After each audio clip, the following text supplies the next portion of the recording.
as led by the majority leaders from both houses, all principal secretaries, chairpersons and members of the Constitutional Commission, holders of constitutional and independent offices, the chairperson and CEOs of all state corporations, the diplomatic corps, the clergy, honored guests, distinguished ladies and gentlemen. Your Excellency, we are convened this morning to witness the swearing in of the third Deputy President of the Republic of Kenya in accordance with the Article 148 of the Constitution. This ceremony marks a new chapter in our constitutional journey as necessitated by the operation of Article 149 of the Constitution. The vacancy in the office of the Deputy President arose on the 17th of October 2024 as a consequence of the Senate's resolution pursuant to Article 150 of the Constitution.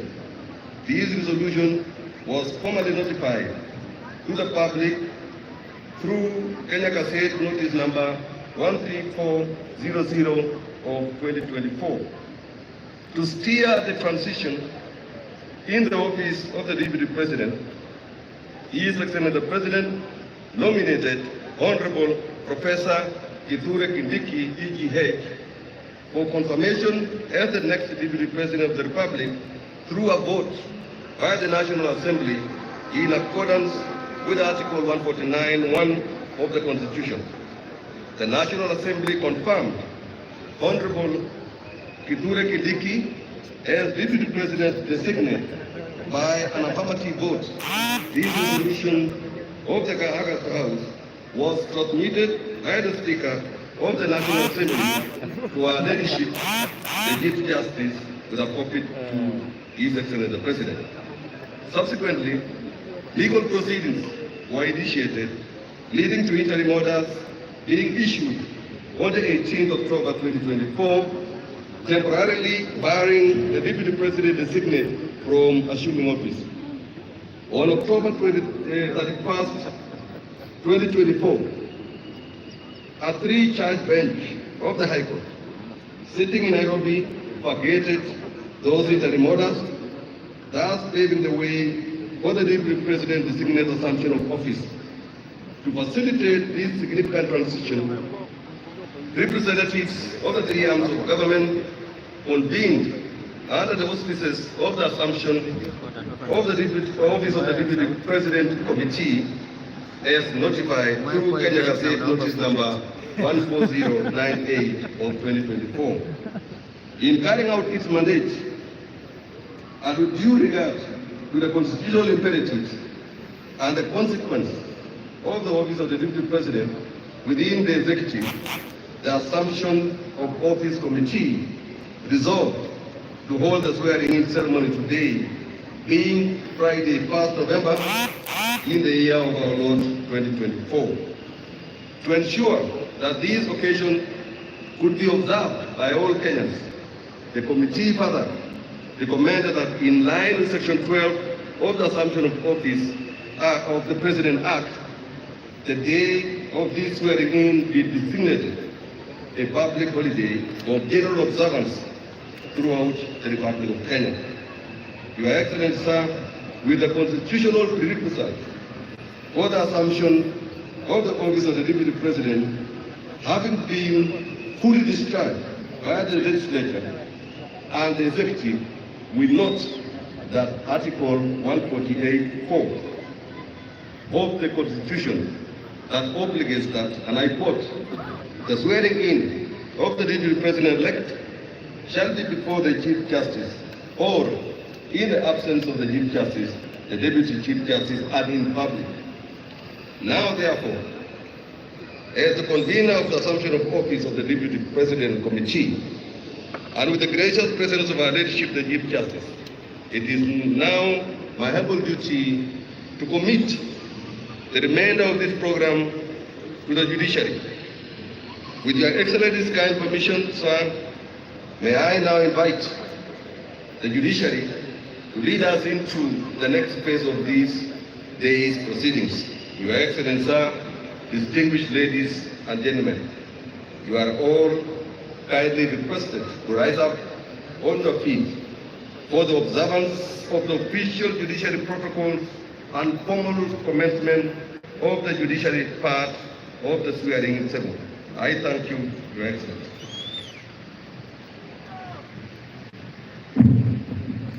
May I request us to be upstanding, to remain upstanding. Your Excellency the President, Honorable Chief Justice, this is the official swearing-in ceremony of the Deputy President-designate. To commence the swearing-in proceedings, I request that the judiciary mace be placed on its position. The mace is being placed on its position by Honorable Sharon Mayuli, Principal Magistrate in the judiciary. Placing the mace on its position signals that the proceedings have officially commenced.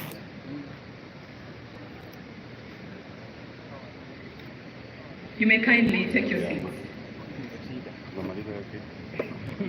I now invite Honorable Winfrida Boyani Mokaya, the Chief Registrar of the Judiciary, to take her position at the swearing-in arena and to administer the oath of allegiance and the oath of due execution of office of the Deputy President.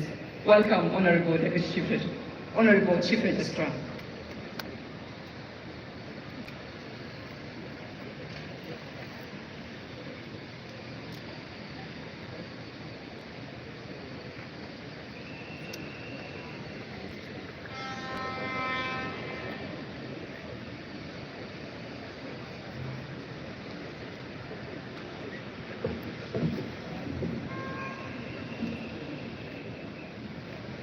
Your Excellency, the President of the Republic of Kenya and Commander-in-Chief of the Kenya Defense Forces, Dr. William Samoei Ruto, the Chief Justice of the Republic of Kenya, Honorable Justice Martha Koome, distinguished guests, ladies and gentlemen.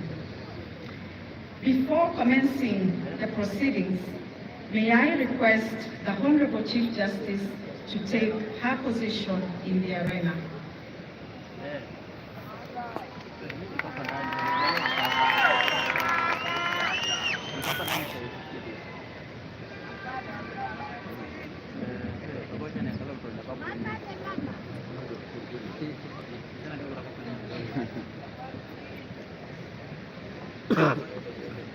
Ladies and gentlemen,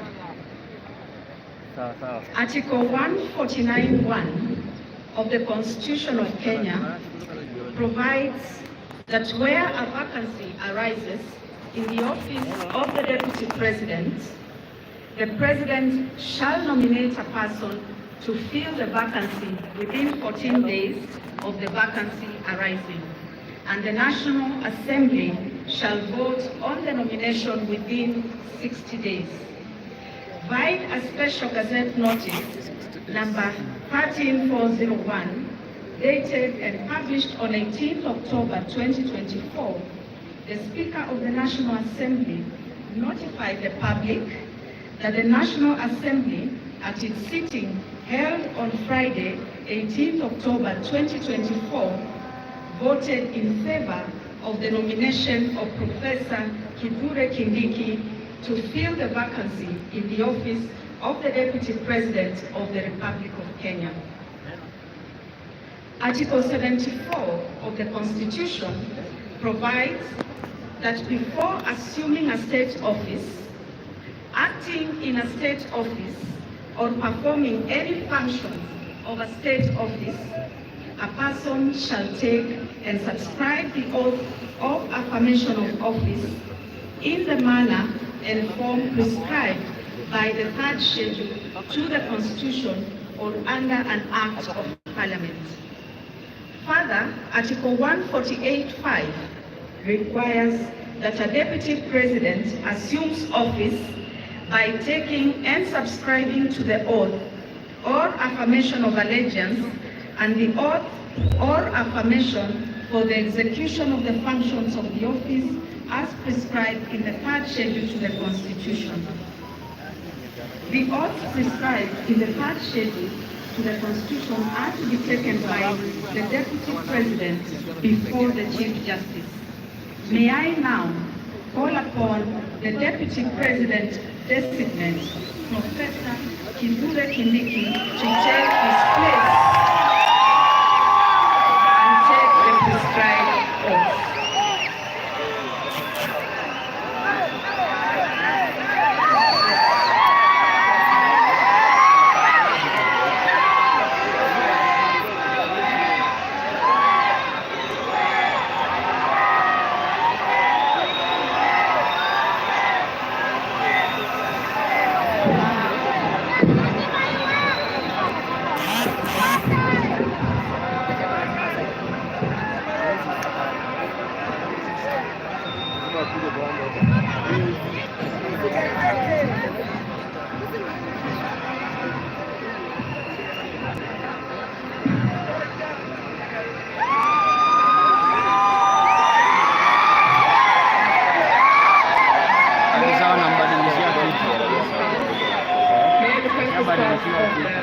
Deputy President designate to come forward.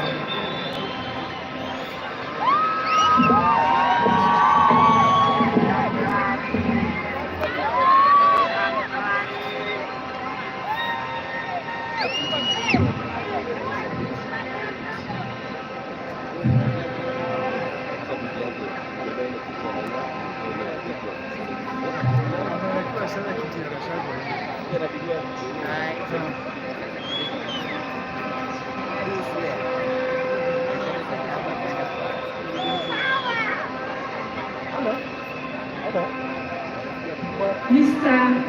Deputy President designate, I shall commence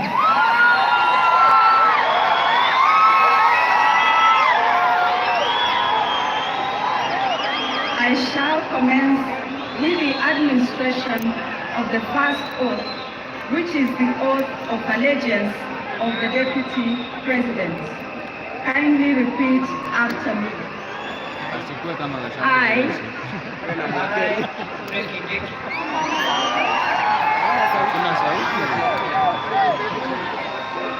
In full realization of the high calling, I assume as Deputy President of the Republic of Kenya,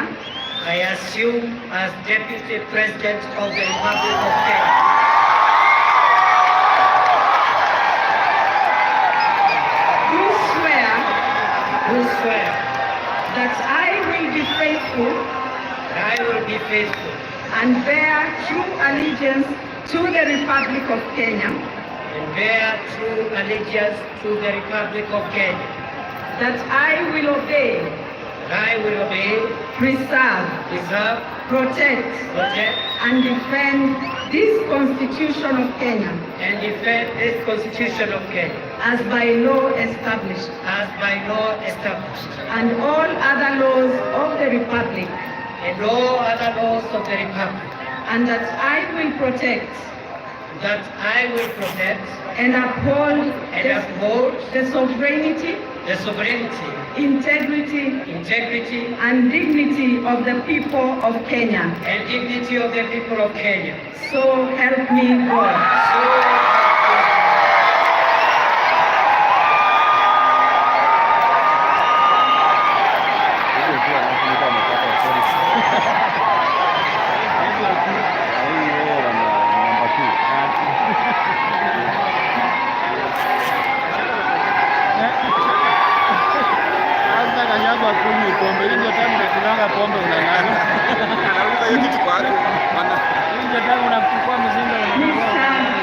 Deputy President designate, I shall now administer the oath of due execution of office for the Deputy President. Kindly repeat after me. I do swear that I will always truly and diligently serve the people of Kenya and the Republic of Kenya in the office of the Deputy President in the office of the Deputy President of the Republic of Kenya, that I will diligently discharge my duties and perform my functions in the said office to the best of my judgment, that I will at all times, when so required, faithfully and truly give my counsel and advice to the President of the Republic of Kenya, that I will do justice to all without fear, favor, affection, or ill will, and that I will not directly or indirectly reveal such matters as shall come to my knowledge in the discharge of my duties and committed to my secrecy. So help me God.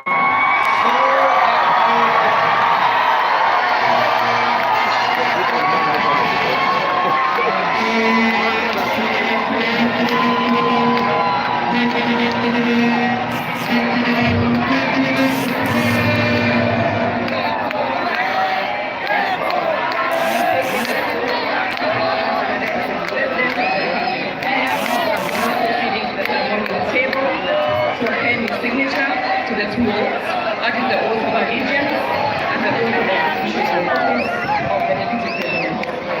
The Deputy President has decided on signing the two oaths by the Attorney General. His Excellency the Deputy President will be signing 3 copies of each oath.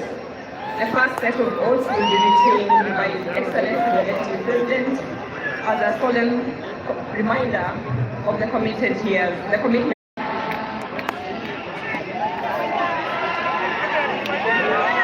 Once the Chief Justice has appended her signature, the seal of the Chief Justice will be affixed on each of the oaths by the court officials.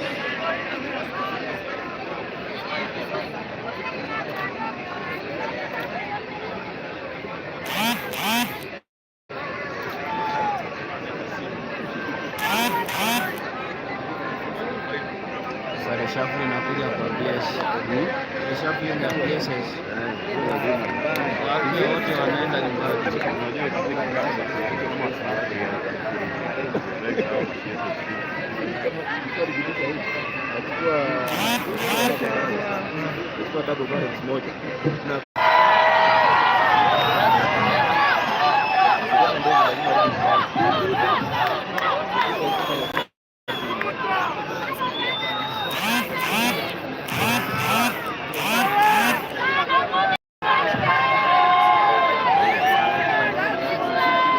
His Excellency the President is handing over the Constitution to His Excellency the Deputy President.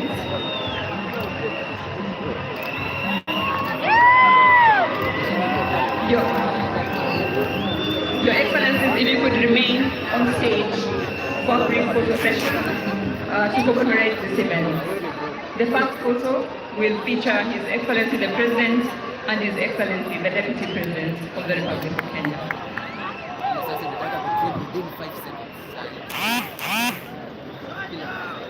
Hiyo ndio Kenya, daktari na profesa. Hapana, Kenya ya daktari na mdoga, ndio smile bwana.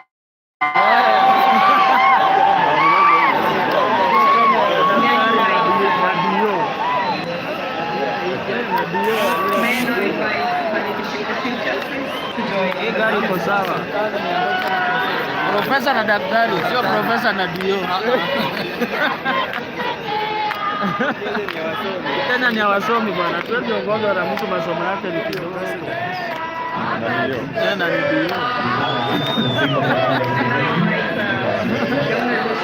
Registrar and the Honorable Attorney General to join in the next session.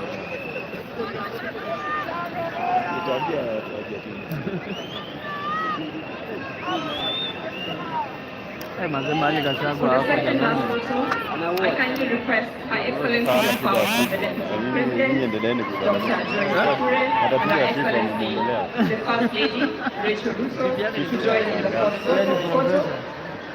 Na yule With the request the Honorable Chief Justice remains in this photo.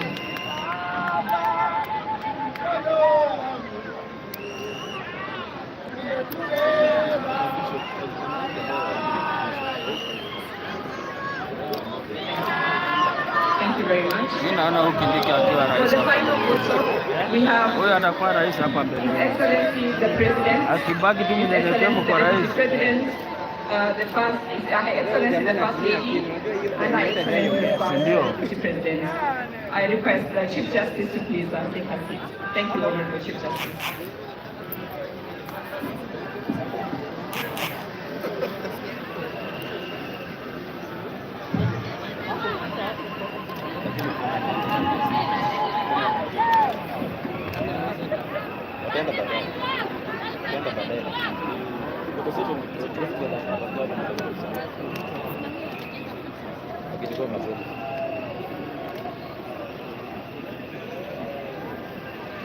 Thank you, Your Excellencies. You may now resume your seats. I also request the Honorable Chief Justice, the Honorable Chief Registrar, and the Honorable Attorney General to also resume their seats.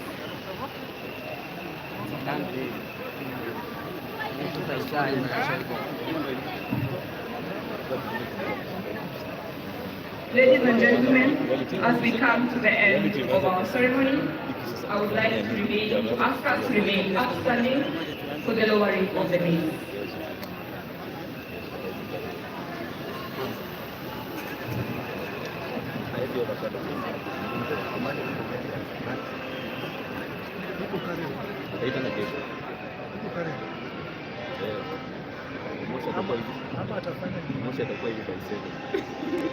This marks the end of the swearing-in segment of the program.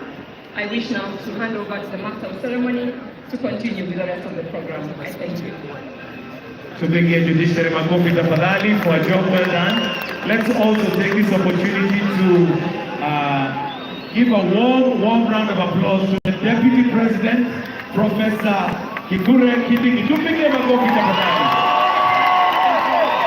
Yes, sir, we'll have a short interlude of music before we proceed to the next part of the program. I'll request that you take our seats, and we will have now the State House Choir give us a song before we proceed to the next part of the program. State House Choir, one anyway.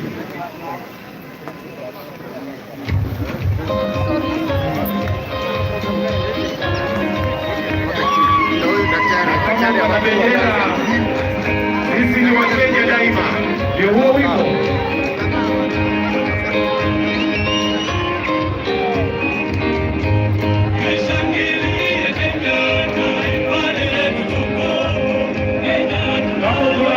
Tuipeperushe tafadhali kama Wakenya daima.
Tuwashangilie tafadhali. Asanteni sana State House Choir kwa huo wimbo. Naomba tuweze kuketi.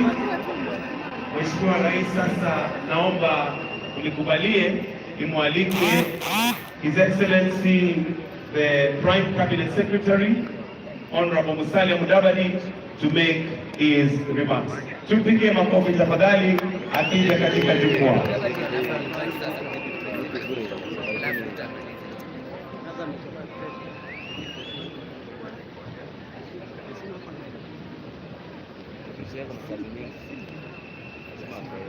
Your Excellency, the President of the Republic of Kenya, Honorable William Samoei Ruto, Your Excellency, the First Lady, Madam Rachel Ruto, Your Excellency, the Deputy President of the Republic of Kenya, Professor Kindiki, Your Excellency, Madam Joyce Kithure, the Honorable Chief Justice, the Speaker of the National Assembly, the Speaker of the Senate, leaders of our forces, members of Cabinet, the Governor of Nairobi, members of the legislature, distinguished guests, ladies and gentlemen, members of the diplomatic corps present, na Wakenya wote, hamjambo. Hamjambo. Your Excellency, let me take this opportunity to be among the first to congratulate Professor Kindiki on his elevation to the position of Deputy President of the Republic of Kenya. He has now shed off the word designate. He is now substantive. And we all congratulate you and your family for this very honorable position that His Excellency the President of the Republic of Kenya has assigned you. And we wish you God's speed, God's help, good health, and all the wisdom so that you can discharge your responsibilities with excellence. Your Excellency, we are gathered here on a bright morning, bright sunny morning. And I just want to draw the symbolism of where we are. We are on the grounds of KICC, Kenyatta International Conference Center grounds. On my right is the judiciary. On my left is the legislature. In front of me is the symbol of the Capitol. And behind us is the symbolism of the executive. Your Excellency, we stand here proudly as a nation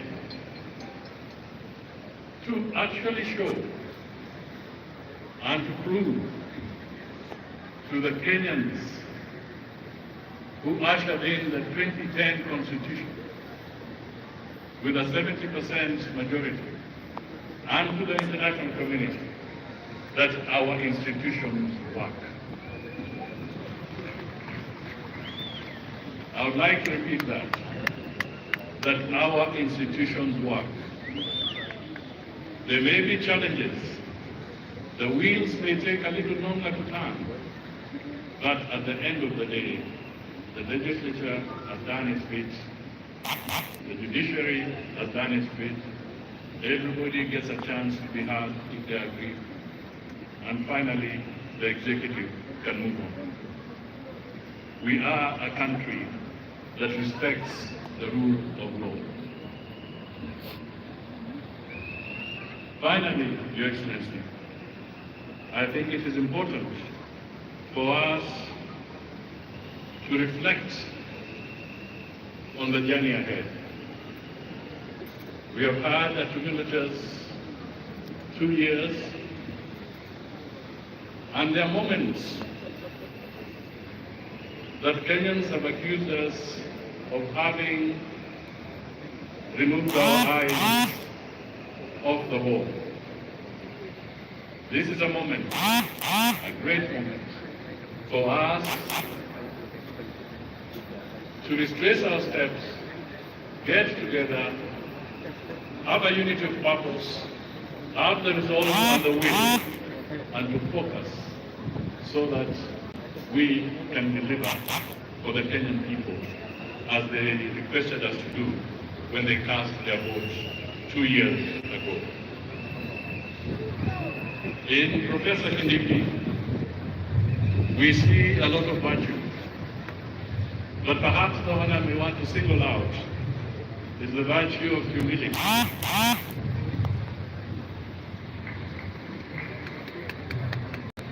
And simplicity. He does not walk around with airs around him.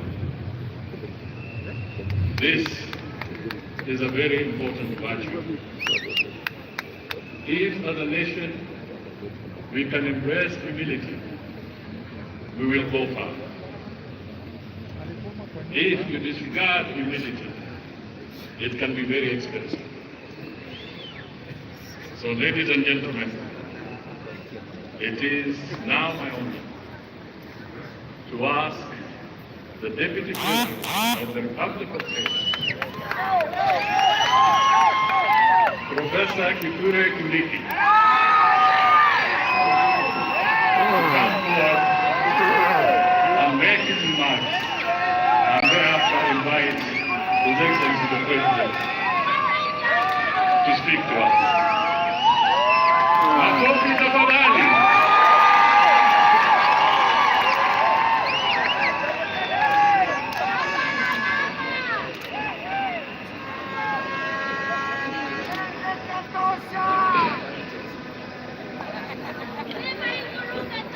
Your Excellency, President William Ruto, Your Excellency, First Lady Mama Rachel Ruto, all protocols as already established and right on them. No arms of government or agencies, and the representations of foreign and friendly countries present. Your Excellency, sir, words fail me to explain how grateful I am today. I'll say that I am grateful to Almighty God who orders the steps and the affairs of every human being on earth. I am grateful to you, sir, for the honor you have given me to serve under you. Excellency, I've been your political student for nearly 20 years now, and nothing in the political space has helped me to pick up lessons more than the years that I have worked and served around you in various capacities. Therefore, Your Excellency, I'm grateful for the honor which you have given me. I promise you, for this congregation, before God, I will not let you down for the privilege of today. Excellency, sir, in the same breath of gratitude, I am grateful to all the institutions who have facilitated this process, including the ceremony we have today. And I want to agree with what my elder brother, His Excellency Mr. Mudavadi, has said. What has happened in the last few weeks, and indeed the recent past, is a testament of the maturity of our democracy, and is a testament that our institutions work. Excellency, sir, allow me, having thanked you, also to thank the very many people whom I have had an opportunity to learn from them. I may not enumerate all of them, but I've had the privilege of learning from so many great people. Even as we celebrate our constitution and our democracy, I pay tribute to those purposed to fight for and defend the establishment of our country and our constitutional order. I am grateful to those who are responsible for creating the Kenya that we live in today, in the past and in the present. I am grateful to those who fought for this constitution, and I am grateful to all heroes of our country in the past and in the present. Your Excellency, I am grateful to this country for raising me. And I've had so many people to help me grow into who I am today. Therefore, as I discharge the burden that you have placed me, Your Excellency, the burden you have placed on my shoulders, I am grateful that I will discharge that burden, the benefits of having grown and continuing to grow under the feet of not just my father and mother who gave birth to me, but the many elders of their generation who helped me to shape and make me what I am today over time. I am truly grateful. Those who taught me in the formal and the informal setting. Excellency, I am grateful to my family. With your permission, I want to pay tribute to 4 people who have made huge sacrifices,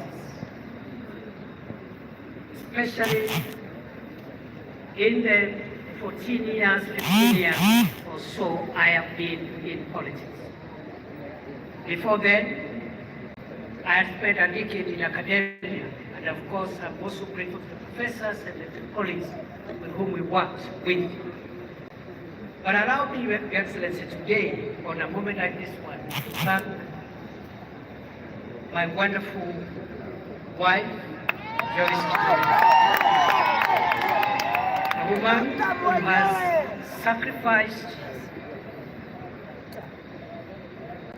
a professional in our own right, who has sacrificed to raise our 3 children, Imani, Emma, and Mwende. Many days and nights of my absence as I served the country in different roles. I am very grateful to my wife and the children for being the foundation and providing the support that I have always required as I navigate this difficult space of public service. Having finished with gratitude, Your Excellency, I'll say 2 things before I invite you. The first is to affirm throughout my journey, culminating with this moment, I have come to believe that Kenya is the country of possibility. Your Excellency, for a person such as I to stand here today and take oath of the office of the Deputy President, it can only happen in Kenya. Excellency, I was born 52 years ago. One of the remotest parts of Kenya. But because Kenya is the land and the homeland of possibilities, today, perhaps the most unlikely person,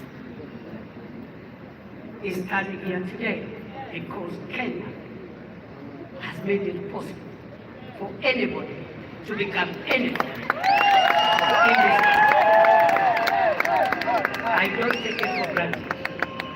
Therefore, Your Excellency, as you lead us into the transformation of our country in the years ahead, I want to commit to support and assist you, together with the other colleagues in government, to realize a Kenya that has even greater opportunities, a more inclusive Kenya, a more democratic Kenya, and a more transformed Kenya. Your Excellency, I'm grateful because of the opportunity that Kenya provides for anyone to aspire to be anything. Therefore, there is no reason going forward why any person from anywhere, from whatever community, creed, religion, should not aspire to become anything in our country, because I am a testament that Kenya is the homeland of possibility. Finally, Your Excellency, I have reflected on the words of the oath of office I've taken, both the oath of allegiance and also the oath for due execution of the functions of the office of the Deputy President. And in that regard, I want to commit to you, as I end my remarks, I want to commit to you before this congregation and before the Almighty God, who is acknowledged in the Constitution, that I will serve under you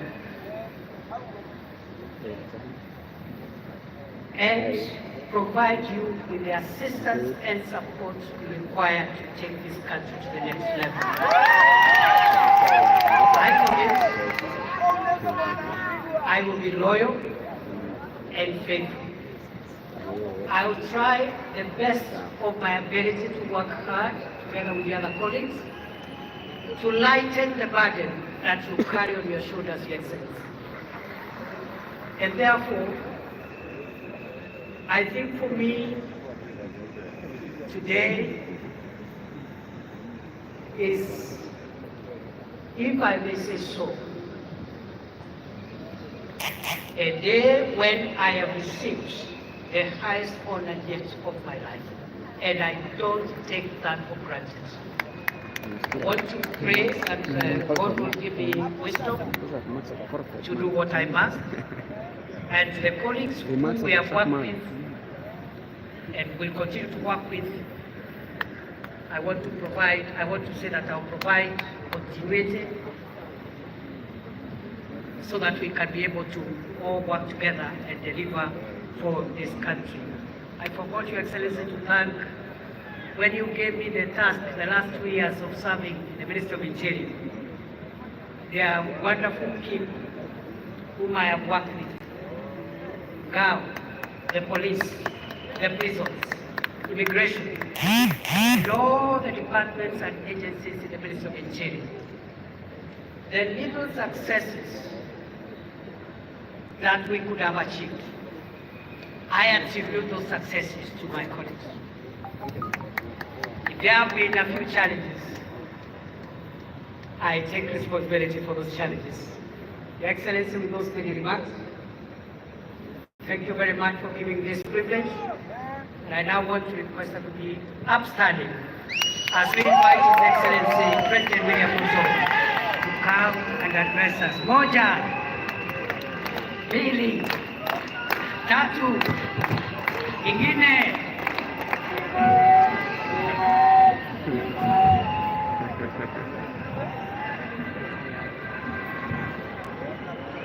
Asante sana.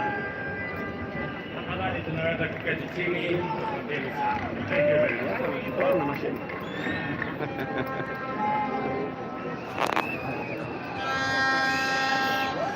Your Excellency, Abraham,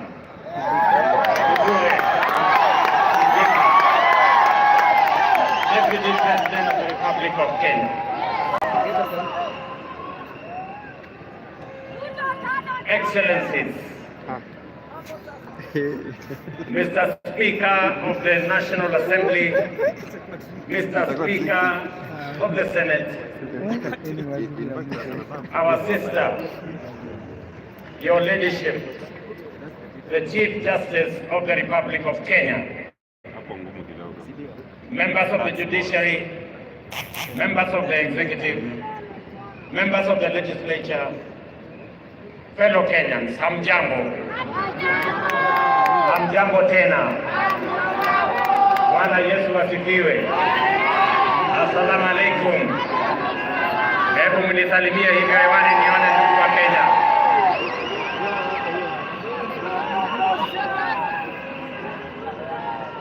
I am proud to witness the swearing in of the Honorable Abraham Professor Kindiki as the third Deputy President of the Republic of Kenya under the 2010 Constitution. I know him as a dedicated professional whose commitment to excellence has helped us overcome daunting challenges, and as a tireless public servant on the path of national leadership. Abraham is also a patriot whose dedication to cohesion, national unity, and inclusivity is beyond reproach. An effective champion of peace and stability, and across every part of our country, and a loyal steward of our bottom-up economic transformation agenda, whom together with many others we crafted to take our country to the next level. Over the past 2 decades, I have had the privilege to witness Professor Kindiki's work as a professor, litigation lawyer, consulting attorney, Senator representing Tharaka Nithi, Majority Leader of the Senate, Deputy Speaker of the Senate, and most recently as Cabinet Secretary. I can confirm that in all these roles, he has demonstrated exceptional dedication, high competence and professionalism, and consistently delivered results beyond expectations. Professor Kindiki is a highly qualified and outstanding scholar, advocate and public servant, whose career has been defined by exemplary achievements which demonstrate his vision for positive change and commitment to high standards of efficiency in the performance of his duties.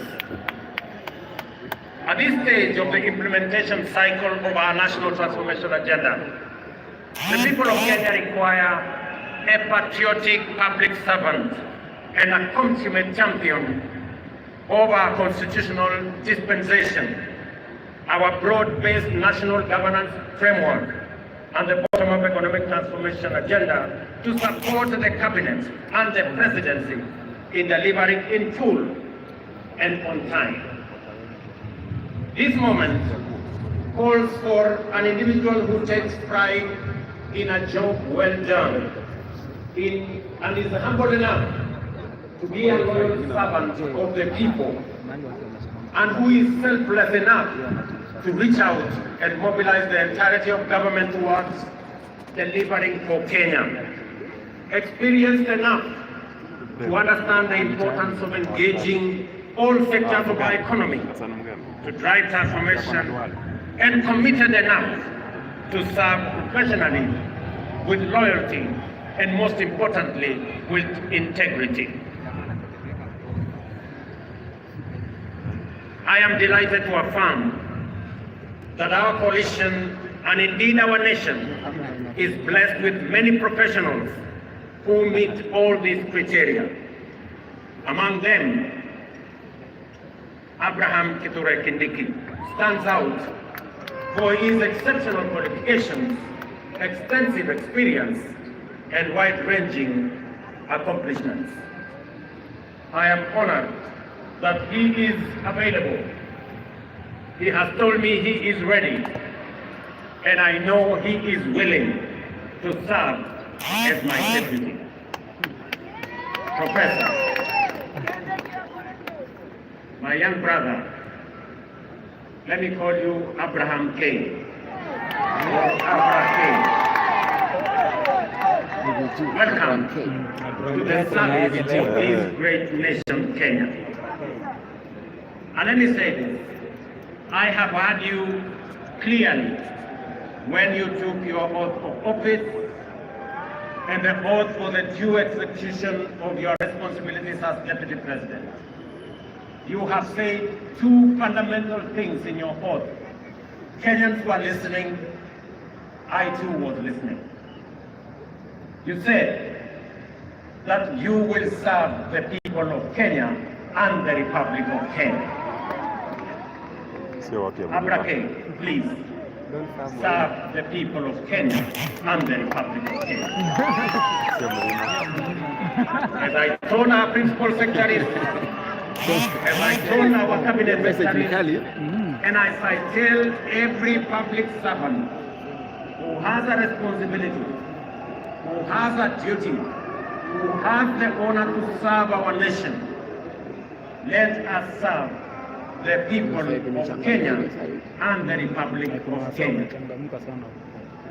We are not here to serve ourselves, or our families, or our communities, or our regions, or our villages. We are here to serve the Republic of Kenya and the people of Kenya. The second thing that you have said in your oath, I said in my oath, I listened to principal secretaries and cabinet secretaries and others. You have said you will serve without fear, without favor, without affection, and without ill will. My brother Abraham, I listened to you. The people of Kenya were listening to you. Serve without bias, without envy, without favor, without affection, and without fear. So that together, the people of Kenya can know that their public servants, all of us, elected, appointed in different categories, shall know that we have one nation, one country, one people, and we are called upon by the Constitution of Kenya to serve them without bias, without fear, without favor. And let me undertake in this very historic national ceremony to the people of Kenya.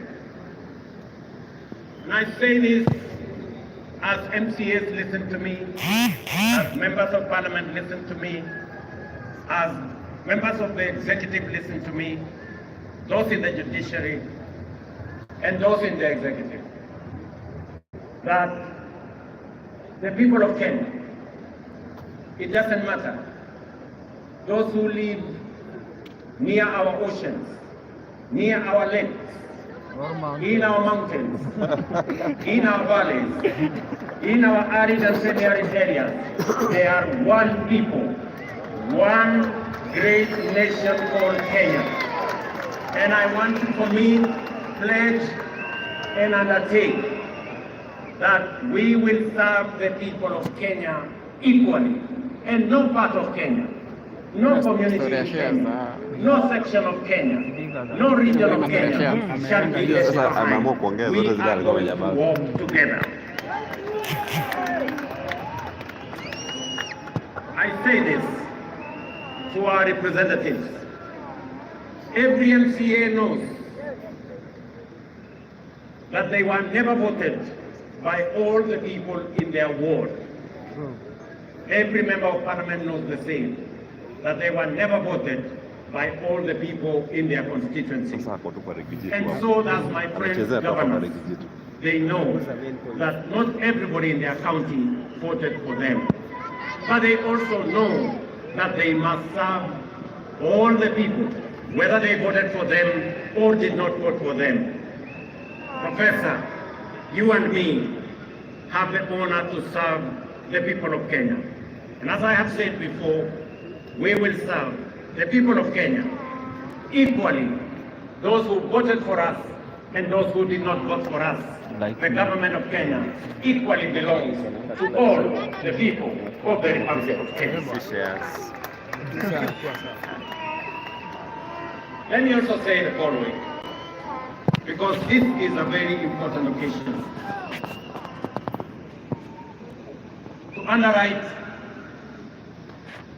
that our judiciary works, that our legislature works, and we will make sure that our executive works and serves the people of Kenya.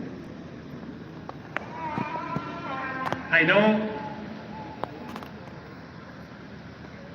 that we've gone through a journey, but in this journey, we have affirmed to both ourselves as the people of Kenya, to our friends, and to the international community, we have affirmed that Kenya is a constitutional democracy founded on the firm foundation of the rule of law.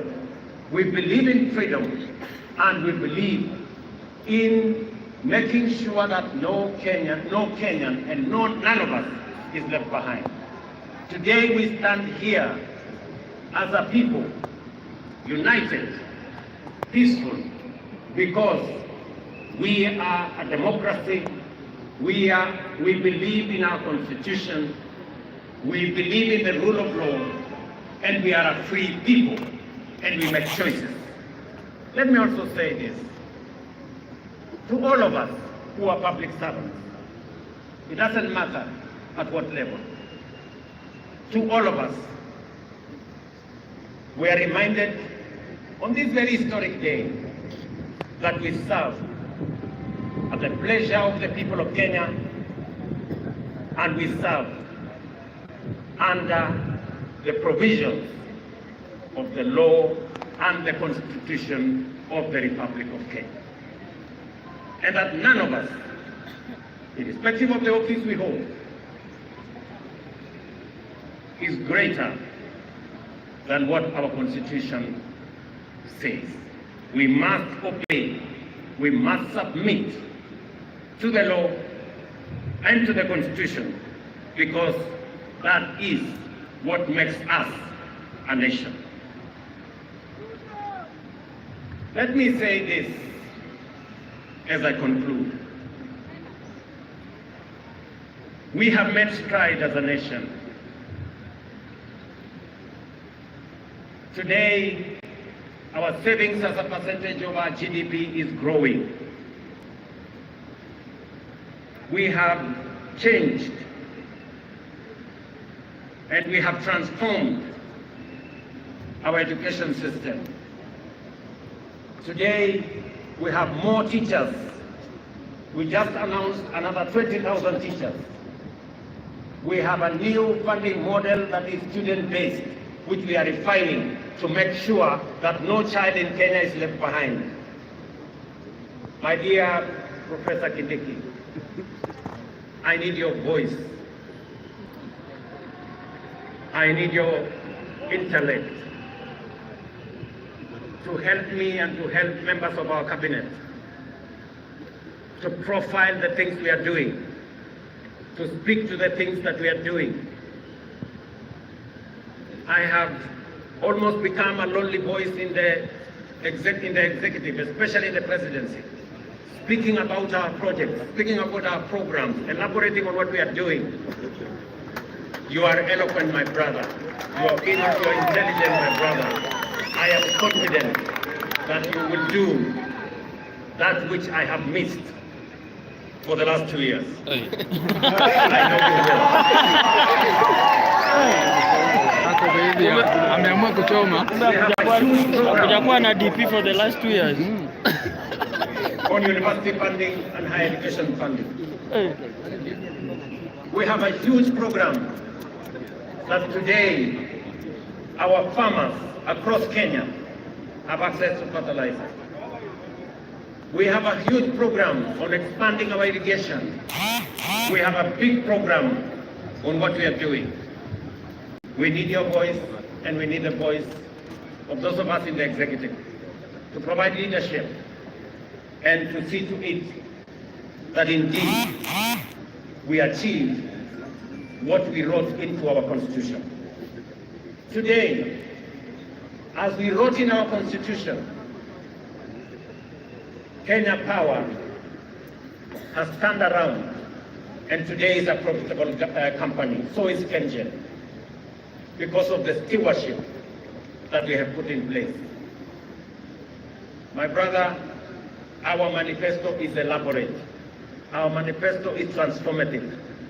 We are implementing it page by page, paragraph by paragraph, chapter by chapter, because we have to transform this great nation, and failure is not an option. We must. We have a big program on rural electrification to connect close to 300,000 homes across Kenya. I need your support to the Ministry of Energy, who are doing a wonderful job in that exercise. We have a big program on markets across Kenya. We have a big program on housing across Kenya. Today, we have 160,000 people working in a housing program. By December, actually next month, we will begin to hand over the first 1,000 houses under our program. Under the program that will make ordinary people, Mama Mboga and Boda Boda, pay 3,000 shillings every year and access housing in the Republic of Kenya. My brother, let me tell you, our universal health coverage is underway. A bit of challenge initially, but now we are moving. And I want to tell the people of Kenya, we are going to transform this nation. And we have the team. And Professor, welcome to the team that is going to transform Kenya into a great nation that is going to make every Kenyan proud. Let me conclude by saying we have what it takes to transform the Republic of Kenya. And I am committed to making sure that whatever it takes, whatever decisions that have to be made, we will make them so that our nation can truly be transformed. As I talk to you, 10,000 young people are now engaged in climate works in Nairobi. We intend to take that in the next few months into 40 and 50,000 young people. And I commit to the people of the great city of Nairobi that we are going to clean the Nairobi River and we are going to transform it into a better, different causeway as we transform the city in the sun, the headquarters of the environment in the world, where we have UNEP in Nairobi. We're also going to roll out the program that will make sure that we tap into the private sector and make sure that we can work through public and private partnership to make sure that we roll out some of the urgent, important programs that are important for the transformation of our nation.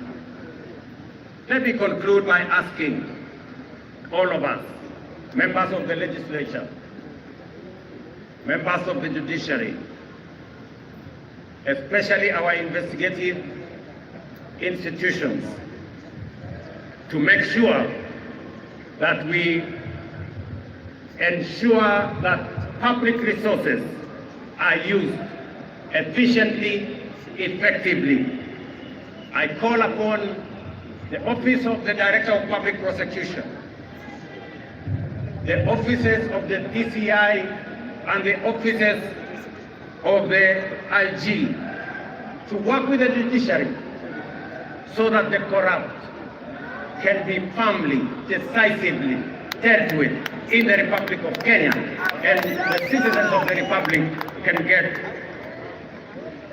their due in the expenditure of public resources. I know that of recent we have seen incidences of our girls, our mothers, our women who have been murdered in cold blood. And let me say this, that the DCI and all the investigative authorities in the Republic of Kenya must stand up to these criminals, and we must deal decisively and firmly. And I want to ask us as a society to be careful with strangers, to be careful with people who lure our girls, our women into situations that compromise their security. But we must be on the lookout, all of us as a nation. This is yet another moment. This is yet another beginning. And I am confident that we are going to take Kenya to the next level.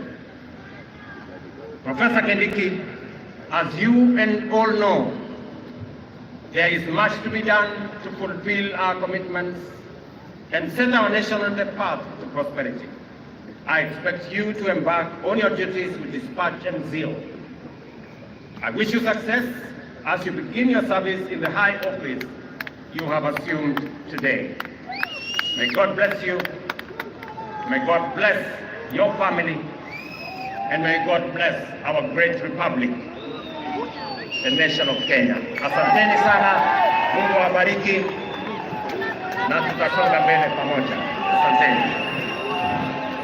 Naomba sote sasa tusimame wima kama ishara ya uzalendo wetu. Tumalizie kwa wimbo wa taifa. Wimbo wa taifa.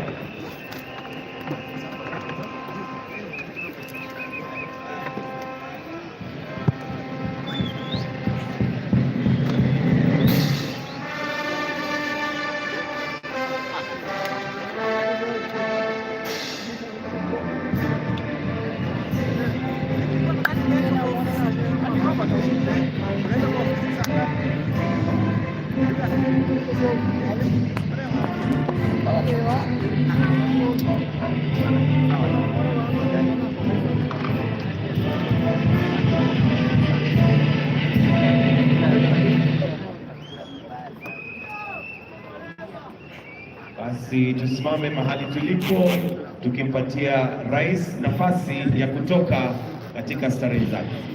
Asanteni sana.